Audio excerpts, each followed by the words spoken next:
So after much thought and consideration, you have finally decided to sit down and DM your first game of D&D. Huzzah! It's going to be fantastic, and you should be really excited about it. But after putting together a group of players and scheduling your first session, you start to realize that DMing is a little bit more overwhelming than you may have initially thought. There's just so much to keep track of between the stories, the plot hooks, the NPCs, the players, the backstories, everything they do, different avenues of approach, options for different challenges, creating intricate and interesting NPCs with rich, deep backstories that all dive into the lore, making sure everything is seamlessly connected and flows with the story. It's just a lot. And so how do you manage all of that while still giving all of the players a unique and rewarding experience? Well, thankfully, you walked into the right place. Welcome to the Hero Table Adventures, your one-stop shop for all things ttrpg and D&D related. And today I'm going to be going over a couple of things that you can do to make sure that your time in the Dungeon Master's chair is as successful as possible, while still being rewarding for your players. So you've put together your group of players and you want to get things rolling. In fact, you've even got your first session all scheduled out. And during that session, you're looking forward to character introductions and getting the plot rolling and having everyone start to really immerse themselves into the world that you're putting together. But before you do any of that, you need to have what's called a Session 0. A Session 0 should happen prior to the actual start of the campaign. This is going to serve as the first meetup where the group goes over expectations and things that they want to get out of the story to make sure that everyone is on the same page. Is this campaign going to be laid back, or is it going to be more hardcore? Should the players be bringing backup characters to every session, or can they expect to at least have a couple of sessions reprieve before things get difficult? Is there going to be a difficulty ramp up? These are all things that may want to be discussed at a Session 0 because it keeps everyone on the same page. Frankly, nothing is worse than going into a campaign expecting one thing and then getting another. In fact, that tends to be the exact recipe that leads to many of the horror stories that we read on the channel. And speaking of which, this is also a good time to vet out whether or not the people that you have playing in your campaign or one-shot are compatible with the group. For example, if one of your players comes in under the impression that this is going to be a murder hobo's paradise, whereas the rest of the party intends on having a more enriching and story-driven narrative, during the Session 0, it may be a good idea to clarify with that first player exactly what everyone else is expecting out of this game. And with that expectation set, they can either alter their playstyle to be more conducive with the rest of the group, including you as the DM who is crafting this world, or maybe they don't play at the table.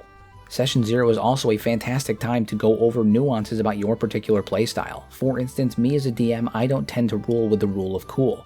I like things to be more grounded in a set reality with finite limitations. I don't see any reason that a player should be able to intimidate time and space just because they rolled an @20. But not everybody plays like that, and that's something that I would want to talk about in Session 0. So in summation, a Session 0 is just a time to sit down with your players prior to the game and iron out the expectations and the rules for this game. And once that conversation has been had and everyone is satisfied with the terms laid out, you can go ahead and move forward with your first session. And as a DM and a player that has both participated in games that did and did not have a Session 0, I can absolutely say that a Session 0 is a quintessential piece of the entire TTRPG setup. It is mandatory. Have a Session 0, you're going to thank me in the long run. Moving on to the next thing that you're going to want to do as a DM is ask your players to come up and formulate some kind of a backstory for their characters. It doesn't need to be anything crazy, and frankly, I don't want my players to give me some 300-page epic about their character's long, arduous history. I would much rather have a 1 or 2 paragraph breakdown just so that way I have something to work with as a DM. And this is twofold. One is it gives you something to work with later on to make your players feel more included in your game, but also it causes your players to have to think about their character a little bit more. This is good because it helps the players feel more immersified in the world because they've put a lot of thought and depth into this character. So for me, I like to ask my players for a small list of things, including where they're from, their family life, what do they like, what do they dislike, what is their personality about, and more important than any of those things, what is your overall goal separate from the campaign? Why did your character go out on this adventure in the first place? What are they hoping to get out of the adventure? Maybe not necessarily from this particular campaign, as some players may end up playing the same character for multiple modules. And if that's the case, they need to have an overall reason that they're going out into the world that exists separate from the campaign. For example, if you're playing Curse of Strahd, your character's goal shouldn't just be, I want to go kill Strahd. It should be something outside of that realm that can also facilitate the movement within the campaign. For example, maybe your character is a burgeoning vampire hunter and heard tales of the legendary Van Richten and wanted to go to Barovia to seek his counsel and maybe train under him as an apprentice. Or maybe you wanted to try and prove yourself to your comrades back home, and so you think that killing Strahd would be a way to set yourself apart from the rest of the ranks given his status as a powerful vampire. These are all things that while they do move you forward in this particular campaign, they can act as an overarching goal for your character to move forward in multiple campaigns, and it drives your character's roleplay forward. And these are the kinds of things that I want my players as a DM to think about. Now, this doesn't need to be incredibly detailed or in depth like I said before, but it is a good thought exercise to ask your players to do because it will ultimately help them feel more immersified and more cooperative at the table in the long run, because they'll be playing as their character rather than just somebody playing a sandbox that they don't really care about. Because ultimately you want your players to feel immersed into the world, because then they start caring about the world and they'll make their actions of people who care about the world. And then lastly, aside from that, if they have a backstory, this gives something for you as a DM to work with later on to help make them feel more immersed in the world. Imagine that your player is playing a young and inexperienced monster hunter, and while they've had formal training, it was only in a classroom setting. They went to Barovia in the hopes of finding the legendary Van Richten so that way they could enhance their skills as a monster hunter and perhaps prove themselves as a capable and efficient warrior. But throughout their journeys in Barovia, eventually they come in contact with the vampire spawn sent to attack them by Strahd. This spawn could very well be a trainee or a classmate that this monster hunter had worked alongside in his formative years. Suddenly the player feels more attached to the character, and this becomes a far more haunting event that can affect them later on. What started out as a quest for a young monster hunter to try to gain fame and notoriety suddenly became all too real as they experienced what this career path really means, having to face down and kill one of their peers. It's details like this that make your game ultimately more successful and really draws your players in. So maybe next time you go to sit down in the DM chair, have your players come up with a 1 to 2 page backstory, something that you can work with to help really immersify them in the adventure. And I think that ultimately it will benefit both you and them far more in the long run. Now the next thing is something that every DM has done at some point in their career, and it's something that I also see a lot of new DMs doing, which is over-preparing for your sessions. Now on the surface this seems really counterintuitive. You want to be prepared because D&D is a game that has so much choice that you have to account for every possible variable. The problem is that when you over-prepare, you end up locking yourself into a very particular narrative. And that can go on to evolve into a couple different issues, like creating a railroad situation, where you as the DM are no longer facilitating a story for the players to tell, and instead you're telling a story and they're just along for the ride, because you've become attached to all of the choices that you came up with. The other problem is that it can lead to a situation where you as the DM feel kind of gypped or cheated from the narrative because you had an idea in your head of how you wanted this to go, and the players didn't ask the questions you wanted them to ask, or do the things that you wanted them to do. And because you had spent so much time preparing for all of these particular questions and these particular answers in these particular situations, it becomes harder to improvise because you're attached to this idea. You think that you've planned out every possible eventuality when all you've really done is locked yourself in to one specific road. And don't get me wrong, I understand that as a DM you need to be prepared for any possible eventuality, but at the same time you also need to be able to roll with the punches when your players make decisions. That's part of giving them agency and the ability to make decisions in your game. And you don't need to be a master of improv to do that.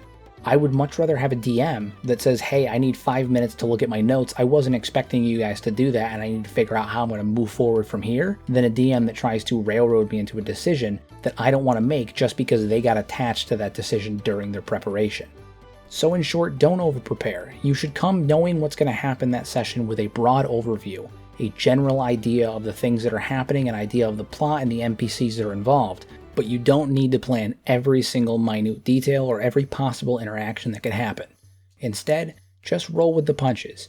It'll take a lot of the stress off your shoulders, it'll be more fun for you in the long run, and it'll be more fun for your players because when you're a bit more loose, you're able to do things that maybe you wouldn't have been able to do if you were so caught up in the idea of maintaining a narrative. Just roll with it.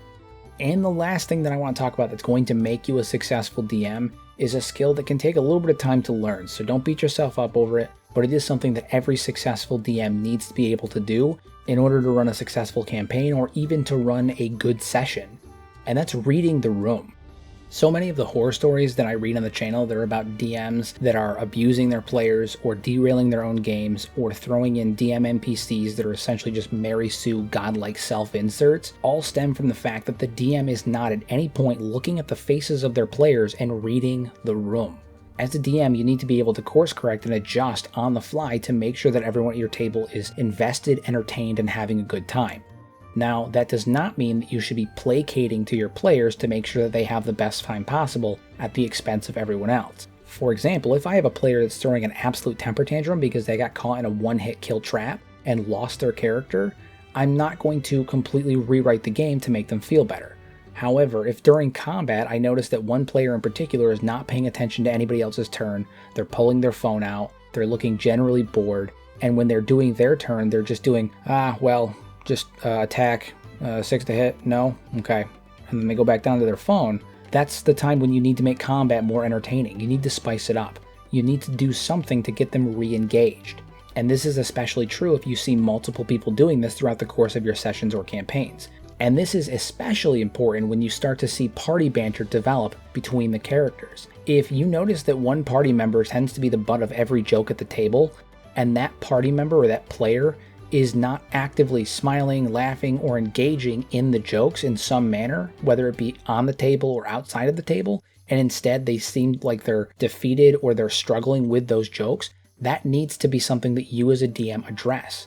It is your responsibility to facilitate a good experience for everyone at the table within reason, and if one person is suffering at that table as a result of something that you as the DM can prevent, where it doesn't derail the campaign or damage the experience for everybody else, you have a responsibility to do that because you are facilitating this story and adventure for everyone else there. And in order to do that, you need to be able to see and identify the signs that people are not engaged, that people are not having a good time, that people are not enjoying themselves, and vice versa. You need to be able to identify the things that were making your party excited, the things that were getting them pumped up, that were getting them to engage, that were making them happy, and that they were enjoying. I myself have currently been running a campaign for Curse of Strahd for about 1.5 years now, and it's been primarily roleplay and not so much combat. I think we've only had maybe 5 combat encounters up to this point.